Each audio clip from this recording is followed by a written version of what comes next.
Sidetrack. Sidetrack. Sidetrack. Entertainment. We're widows. We don't need roads. I mean, this episode 6 so far, this was the 90s. It was Malcolm in the Middle. How could you not hate it? You know what I mean?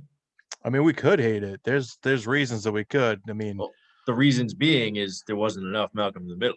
no, we had about it was the 90s. It was about 90 seconds of a Malcolm in the Middle, and I mean, I loved every minute of it. Even the breaking of the third wall, just talking, to the screen, very Malcolm in the Middle. But It was I like mean, Malcolm or it was like Dewey. I loved it, but there wasn't enough of that. Then it kind of turned into Halloween Town, which it's a reference, but it's not the reference I was looking for. no, I mean, again, I'm okay with Wanda being in, Wanda in that outfit. I mean, am I right? There you Am I go. right? There you And go. put her in that outfit every time. So, I'm down with that. We got the original costumes, I guess, from the comics for everybody. Wanda, Vision, Quicksilver eventually throws his on. Supposedly, I mean, this is kind of like a little nugget that I read about, but Elizabeth Olsen actually fought to have them all in those outfits. That wasn't something that Disney was trying to do at first. It's something she had to fight for. So I thought that was pretty cool.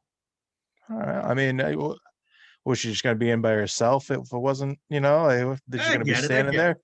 Halloween thing, it's just her. But all right, I mean, that's a good thing that she fought for it. I mean, again, Vision looks like a nerd again. Per usual.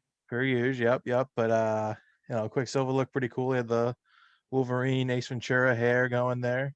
That's what I thought about as well. But yeah, I mean, and again, it's we get into like you said, like the Halloween Town.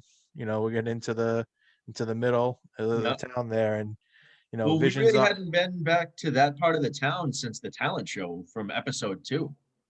Right. It was nice to actually see it in color, Yeah, my TV's functioning. I've got this high definition TV. We're not in the black and white with the sidebar. So yeah, that was pretty cool. But we got Vision off pretending to be on the watch, and they're just going around town stealing all the candy and stuff like that. And we get to Wanda talking to Quicksilver, and we got the Kick-Ass reference, which is probably that was the highlight of the whole episode for me. It was just a little nod. No, that's all it needed. Absolutely. And just they threw it in there twice, and she's like, Kick-Ass, huh? And, it kind of gave maybe a little back to the Malcolm in the Middle. She kind of looked towards the camera and said it, but not exactly. And that kind of leads us into Wanda talking about Ellis Ave, and when the kids want to go to get more candy, and she's like, don't go to Ellis. There's 2 street names, I can't remember the second one, but Ellis Ave being the road not to go down. Yep. Yeah. She mentioned, I mean, that was mentioned once right before. I mean, what happens? The next scene, it's Vision walking down the street, and there's all these people, but there's no movement. Mm-hmm. Yep. Nobody's moving.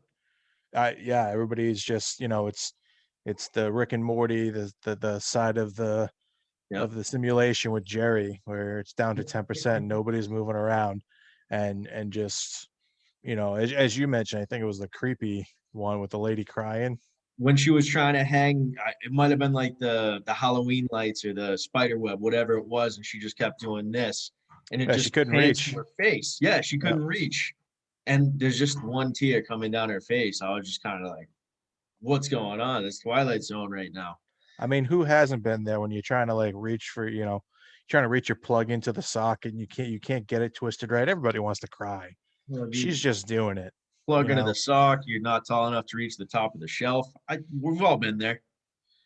I mean, yeah. All right, we're all crying a little bit, but yeah, she's literally crying, and it just kind of goes back to the one of us chant, all the little creepiness that they're building into. And then we continue on in that scene, and it comes to the end of the road, and they kind of panned away. The car, right?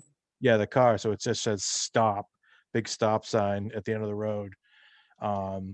and that's where we see again Agnes, Agnes. just there. Yeah. Just why is she there again? And she's operating at like 10% capacity too. So we're like, what's going on? Mm-hmm. I go ahead. Oh yeah, no, I was just gonna say she's, when he does his little mind zap thing, she's freaking out, but I'm still not buying it. I think she's full of it. I can see both sides of it. I definitely think that she knows a little bit more than she's telling. That's for certain. Yeah. I do think that I don't know. This episode might have flipped me where I don't think that she's the actual puppet master. Now, I'm not saying she doesn't know a little bit more than she's telling on, but I think that, I mean, if I were to pick the puppet master, the way too early prediction for puppet master, I switched from Agnes. I'm going to Pietro right now. I think there's something going on there. All right. I mean, I'm not fully on him. There hasn't been enough there. They have had similar conversations where, Yeah. Agnes is pointing things out, and Yeah. as to your point where Wanda and Pietro are sitting there talking, and he said she's like talking to him, asking him questions and all this and that. Yep. So Yeah. there's definitely similarities. Maybe Yeah. maybe he's the husband. It's a possibility.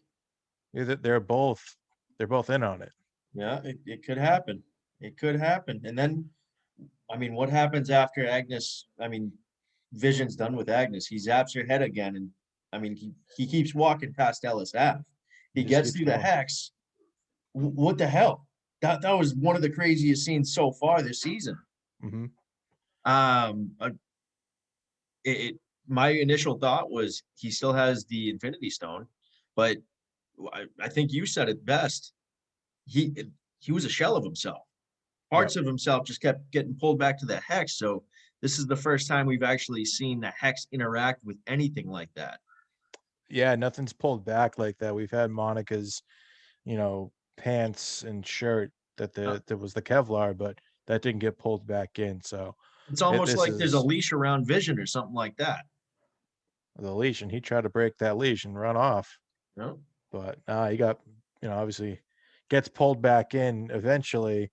When Wanda gets, knowledge that he's in trouble, he sees soldiers. Yep. So she just goes into full crazy mode and just boom, Builds more. expands the hex, and Hex gets bigger. she overtakes Olive Sword. She makes it into a carnival. There are a bunch of clowns now. Darcy, who's handcuffed to the thing, He has no choice but to be hexed. she's also hexed. And that's kind of where we're left off, in the actual story. Yeah. Is that everything gets sucked in, and Well, we're looking towards next week at this point. yeah, 100%. Now that there's no sword outpost outside of Westview anymore. Who's the backup? Like, no one's gonna leave that as it is. The director's still outside of the hex. Mhm. What's the next move? Right. It's Jimmy and Monica Yeah. on the outside, like, who you definitely think are going to be the ones to try to pull everything back together. Which obviously you thought probably from the get-go that they were going to be the main ones, but Yep. now they might be the only ones, really. So WandaVision.